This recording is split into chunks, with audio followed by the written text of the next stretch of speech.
বাঁচবেন না এসিপি প্রদ্যুমান, মন ভাঙল দর্শকের। ২০ বছরের এক লম্বা সময় ধরে যাদের জনপ্রিয়তা এখনও তুঙ্গে তারা হলেন এসিপি প্রদ্যুমান, অভিজিৎ ও দায়া। পরিচিত এই নামগুলো শুনে নিশ্চয়ই বুঝতে বাকি নেই কাদের কথা বলা হচ্ছে। সবচেয়ে দীর্ঘ সময় ধরা জনপ্রিয় ক্রাইম থ্রিলার শো সিআইডি এর এই প্রিয় মুখ তারা। কিন্তু দর্শকের জন্য দুঃসংবাদ হলো, তাদের মধ্যে এসিপি প্রদ্যুমানকে আর দেখা যাবে না।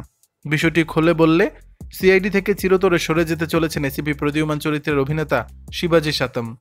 আর এ খবরটি প্রকাশ্যে আসতে রীতিমতো মন ভেঙেছে দর্শক। ভারতীয় গণমাধ্যম সূত্রে খবর, জনপ্রিয় ক্রাইম থ্রিলার শোয়ে খুব শীঘ্রই একটি বড় মোড় দেখতে পাবেন দর্শকেরা, যেখানে মারা যাবেন এসিপি প্রদ্যুমান। আর তার মৃত্যু দিয়েই সিআইডি থেকে পুরোপুরি বিদায় নিচ্ছেন এসিপি প্রদ্যুমান অর্থাৎ অভিনেতা শিবাজি সাতম। এদিকে অভিনেতার সিআইডি 2 ছাড়ার খবরে তোলপাড় বিনোদন জগৎ। সোনি এন্টারটেইনমেন্ট তার এই বিদায়ের খবর প্রকাশ করে লিখেছে, ভালোবাসার অনেক স্মৃতি রেখে গেলেন এসিপি প্রদ্যুমান, এমন ক্ষতি কখনোই ভোলার নয়।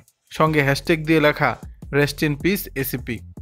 পোস্টটি প্রকাশ হতেই মাথায় বাজ পড়ার মতো উপক্রম তার ভক্তদের। অনেকে ধরে নিয়েছেন না ফেরার দেশে পাড়ি দিয়েছেন এই অভিনেতা। পরে অবশ্য বিষয়টি স্পষ্ট হয়, তিনি শুধু অভিনয় থেকেই বিদায় নিচ্ছেন, কিন্তু সেটাও মেনে নিতে পারছেন না তারা।